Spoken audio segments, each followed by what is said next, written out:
Now, this is the most complicated case. Generally इस case के ऊपर कभी भी क्वेश्चन नहीं पूछा जाएगा क्योंकि it will involve lot of calculation. यहां पर मैग्नेटिक फील्ड बी नॉट के बराबर है, इलेक्ट्रिक फील्ड ई नॉट के बराबर है। मैग्नेटिक फील्ड और इलेक्ट्रिक फील्ड इस बार आपस में एक दूसरे के परपेंडिकुलर है और इनिशियल वेलोसिटी 0 के बराबर है। आज तक कभी इस कंसेप्ट के ऊपर कभी क्वेश्चन नहीं पूछा गया, लेकिन yes, A question can be asked in objective कि ऐसे पार्टिकल का पाथ क्या होगा। The answer is the path will be cycloid. जब इलेक्ट्रिक फील्ड भी है, मैग्नेटिक फील्ड भी है, मैग्नेटिक फील्ड इलेक्ट्रिक फील्ड के परपेंडिकुलर इनिशियल वेलोसिटी 0 के बराबर है। एस सी वर्मा में क्वेश्चन नंबर 52 इसी कंसेप्ट के ऊपर बेस है। तो इस रीजन में इलेक्ट्रिक फील्ड अपवर्ड है, मैग्नेटिक फील्ड बाहर की तरफ आ रही है, point, this is magnetic field, ये पॉइंट मैग्नेटिक फील्ड बाहर की तरफ और इलेक्ट्रिक फील्ड अपवर्ड है। क्या इसको ऐसे देखें, इलेक्ट्रिक फील्ड वाई एक्सिस के अलॉन्ग है, मैग्नेटिक फील्ड हमने जेड एक्सिस के अलॉन्ग कर दी, तो we can say electric field बराबर E naught J cap, magnetic field बराबर बी नॉट के कैप के अलॉन्ग, जेड एक्सिस के अलॉन्ग है। ऐसे पार्टिकल का मोशन कैसा होगा, ये चार्ज इनिशियली रेस्ट पर रखा हुआ था। How is that this charge is going to move? Initially will discuss this in steps to understand कि ये कैसे मूव कर रहा होगा। इनिशियली इसकी वेलोसिटी 0 है, इसके ऊपर मैग्नेटिक फील्ड की वजह से कोई भी फोर्स नहीं लग रहा है, no force because of magnetic field. लेकिन एक फोर्स लग रहा है किसकी वजह से, इलेक्ट्रिक फील्ड की वजह से। किस डायरेक्शन में लग रहा होगा, अपवर्ड डायरेक्शन में फोर्स लग रहा होगा, Q E naught J cap. Initially इसके ऊपर इतना फोर्स लगेगा, किस डायरेक्शन में, इस डायरेक्शन में। इस फोर्स की वजह से क्या होगा, this particle will start moving only because of electric field. लेकिन जब ये ऊपर मूव करना स्टार्ट करेगा तो इसकी वेलोसिटी हो जाएगी, और जब इसकी वेलोसिटी हो जाएगी तब वेलोसिटी किस डायरेक्शन में होगी, वेलोसिटी इस डायरेक्शन में होगी, और जो कि मैग्नेटिक फील्ड के परपेंडिकुलर है। तब उस चार्ज के ऊपर इलेक्ट्रिक फील्ड भी फोर्स लगा रही होगी और मैग्नेटिक फील्ड भी फोर्स लगा रही होगी। As it moves upward because of electric field, it gains velocity, and this velocity is perpendicular to magnetic field, क्योंकि magnetic field z axis के along है। वेलोसिटी इसकी ऊपर हो गई, मैग्नेटिक फील्ड इस डायरेक्शन में है, v क्रॉस b, इस डायरेक्शन में इस पार्टिकल के ऊपर a sideways deflecting force F will start to act, and this force will be perpendicular to magnetic field and perpendicular to velocity। कुछ फॉर्मूले से F बराबर Q V क्रॉस B फॉर्मूले से। This force starts acting because of magnetic field, the particle starts to deflect। अब ये इस path को नहीं फॉलो करेगा स्ट्रेट लाइन, अगर सिर्फ इलेक्ट्रिक फील्ड होती तो सिर्फ ऊपर जाता। अब ये पार्टिकल ऐसे इस फोर्स की वजह से जो इस डायरेक्शन में लग रहा है ऐसे डिफ्लेक्ट होना स्टार्ट हो जाएगा। Let us see how the particle will move। फिर वही मैंने डायग्राम बनाया, इस पॉइंट पर इलेक्ट्रिक फील्ड अपवर्ड है, मैग्नेटिक फील्ड इस डायरेक्शन में, इसके ऊपर जो फोर्स लगेगा इस पॉइंट पे इस डायरेक्शन में लगेगा। इसकी वजह से क्या होगा, instead of going on this side it will go on this side, इस पॉइंट पे आ जाएगा। लेट अस से वो इस पॉइंट पे आ गया। अब इसकी वेलोसिटी इस फोर्स की वजह से इस डायरेक्शन में हो चुकी है, लेकिन अब इस समय इसके ऊपर फोर्स कैसे लग रहा है, इस समय जो फोर्स लग रहा है वो वेलोसिटी के परपेंडिकुलर है इस डायरेक्शन में। तो instead of going on this side the particle will deflect, instead of ऐसे जाने के पार्टिकल ऐसे डिफ्लेक्ट हो जाएगा, इस पॉइंट पर आ जाएगा। यहां पे आने के बाद इसकी वेलोसिटी क्या हो चुकी है, इसकी वेलोसिटी इस डायरेक्शन में, इसके ऊपर जो फोर्स लगेगा इस वेलोसिटी के परपेंडिकुलर होगा। फिर इसके से क्या होगा, इट विल अगेन डिफ्लेक्ट, इस डायरेक्शन में ना जाके it will deflect and it will reach to this point, let us say top most point. इस टॉप मोस्ट पॉइंट पे वेलोसिटी इस डायरेक्शन में, फोर्स क्या होगा, नीचे की तरफ होगा। कौन सा फोर्स है, ये मैग्नेटिक फील्ड का फोर्स है।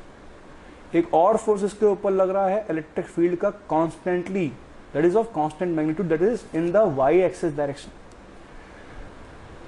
It will have a complex path, ऐसे पाथ को हम बोलते हैं साइक्लॉइड। इसके ऊपर किसी भी समय पर दो फोर्सेस लग रहे हैं, एक इलेक्ट्रिक फील्ड का फोर्स अपवर्ड डायरेक्शन में और एक मैग्नेटिक फील्ड का फोर्स जो कि वेलोसिटी के परपेंडिकुलर है।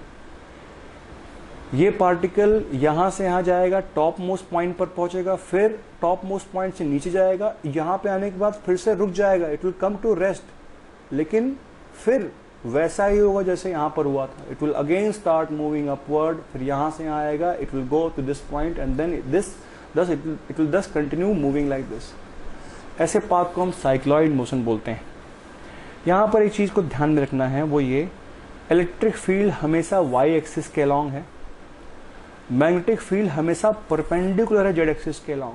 दस वी सी कि z एक्सिस के along no force is acting, कोई भी फोर्स z एक्सिस के अलोंग नहीं लग रहा है, न मैग्नेटिक फील्ड की वजह से न इलेक्ट्रिक फील्ड की वजह से. दस अगर पार्टिकल की इनिशियल वेलोसिटी z एक्सिस के अलोंग 0 थी तो z एक्सिस के अलोंग उसकी वेलोसिटी कभी भी नहीं होगी, मतलब वो पार्टिकल हमेशा एक्स वाई प्लेन में रहेगा.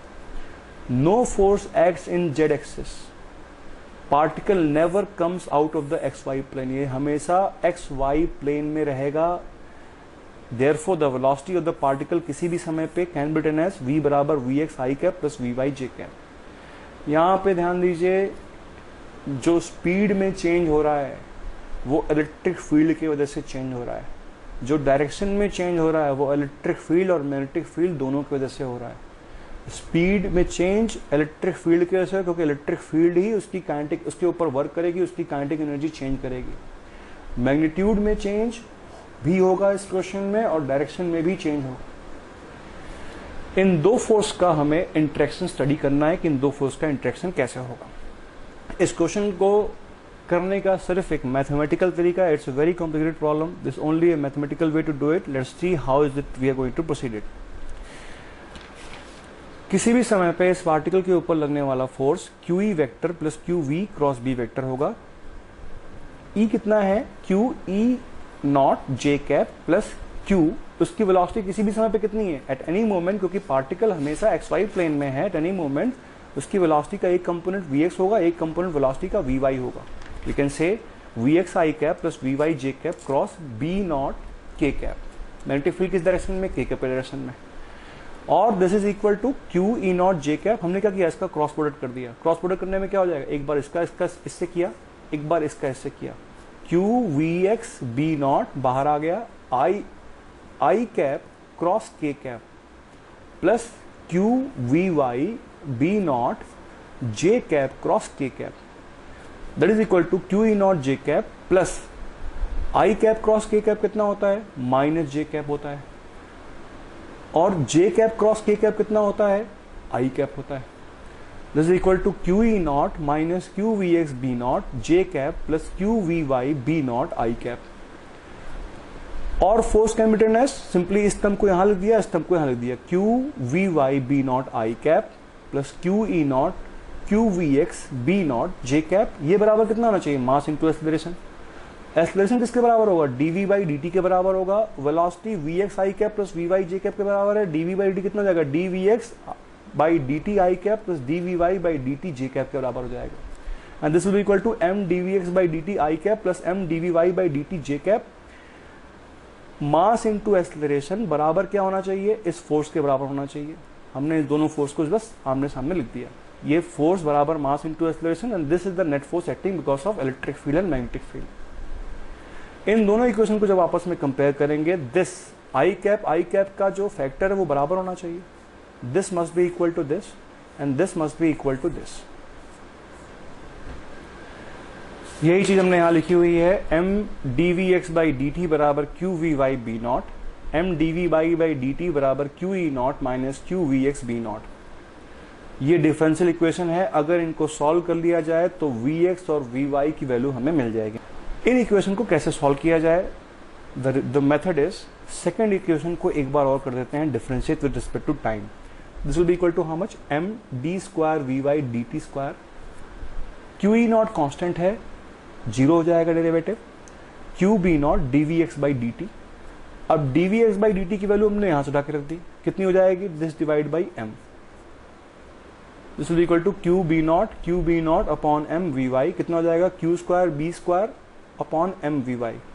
एम को यहां से यहां ले आए, कितना हो गया, D square V Y upon D T square बराबर Q square B square upon M V Y बराबर let us say omega square V Y, जहां पर omega is a constant, Q B naught M. Circular motion में अगर आपको याद है तो यही उसकी एंगुलर वेलोसिटी आई थी. angular velocity of a particle. Thus the equation is d square vy upon dt square minus v square omega square vy. ऐसी इक्वेशन हमने पहले पढ़ रखी है. ऐसी किसी भी इक्वेशन कहाँ पढ़ रखी है? सिंपल हार्मोनिक मोशन में. ऐसी किसी भी इक्वेशन का solution dx square by dt square minus omega square x बराबर a sine omega t plus delta के टर्म्स में लिखा जाएगा. ऐसे डिफरेंशियल इक्वेशन का सोल्यूशन हमेशा ऐसा होगा. Therefore, the solution for this equation will be written as, let us say vy बराबर किसी भी समय पे उसकी वर्टिकल डायरेक्शन में वेलोसिटी बराबर vmax उसकी maximum velocity sign omega T plus delta. Now using the condition कि टाइम t बराबर 0 पे पार्टिकल की वर्टिकल डायरेक्शन में वेलोसिटी y डायरेक्शन में वेलोसिटी 0 के बराबर थी. टाइम t बराबर 0 पे vy बराबर 0 था. Initial condition we will get time t बराबर 0. इस पे हमने टाइम t बराबर 0 किया. vy बराबर उस समय 0 था, तो this will be equal to 0. Delta will be equal to क्या? 0. तो डेल्टा की वैल्यू 0 होगी. कैसे? फ्रॉम द इनिशियल कंडीशन या बाउंड्री कंडीशन बोला जाएगा इसको. Thus vy will become equal to vmax sine omega T. Now second equation से m dvy बाई dt बराबर Q E naught minus Q B naught V X, जो हमारे पास equation आई थी, हमने इसी vy की वैल्यू फिर से यहां पर उठा के रख दी. तो vy बराबर ये dvy बाई dt कितना हो जाएगा? m v max omega cos omega T के बराबर हो जाएगा. दस क्यू वी नॉट क्या किया? सिंपली इससे हमने vx की वैल्यू निकाल दी. vx की वैल्यू क्या आ जाएगी? Q V naught Q B V X बराबर Q E naught minus M V max omega cos. बस सिंपली हमने इस इक्वेशन को रीअरेंज कर लिया. फिर से हम क्या करेंगे? बाउंड्री कंडीशन लगाएंगे. क्या? टाइम t बराबर 0 पे vx भी 0 है. तो इस इक्वेशन अगर उसकी सोल्यूशन है तो इस इक्वेशन को भी ये चीज सेटिस्फाई करनी चाहिए. यहां पर हम टाइम t बराबर 0 रखेंगे. टाइम t बराबर 0 पे कॉस ओमेगा टी कितना हो जाएगा? 1 के बराबर हो जाएगा. This will be equal to 1. और vx कितना हो जाएगा? 0 के बराबर. तो 0 बराबर Q E naught minus M V max into omega. इस इक्वेशन को सॉल्व करने के बाद वी गेट वी मैक्स बराबर simply Q E naught upon M omega. Omega की वैल्यू कितनी है? Q B naught upon M and this will be equal to how much? E naught upon B naught. Thus हमें इस V max की value मिल गई. कितनी आ गई? V max becomes equal to E naught by B naught sine omega T. और फिर से इस इक्वेशन में using the value of V max, अगर वी मैक्स की वैल्यू रखी है हमने, will get V X is equal to E naught upon B naught 1 minus cos omega T. जहां पे ओमेगा की वैल्यू हमें मालूम है Q B naught by M के बराबर है, which is a constant that is equal to the angular velocity. Thus ये वी वाई की वैल्यू है और ये वी एक्स की वैल्यू है. टॉप मोस्ट पॉइंट पर जब पार्टिकल पहुंचा था, इस टॉप मोस्ट पॉइंट पर वर्टिकल वेलोसिटी vy बराबर 0 होगी. अगर हमें निकालना है कि बताइए कितने समय के बाद ये पार्टिकल टॉप मोस्ट पॉइंट पर पहुंचेगा, सिंपली हमें उस टाइम पर vy की वैल्यू 0 कर देनी होगी. vy vx मिल गया. Now vy is equal to E naught B naught sine omega T dy upon dt के बराबर होगा. And therefore from here we can get the value of y as a function of time t. Simply क्या किया?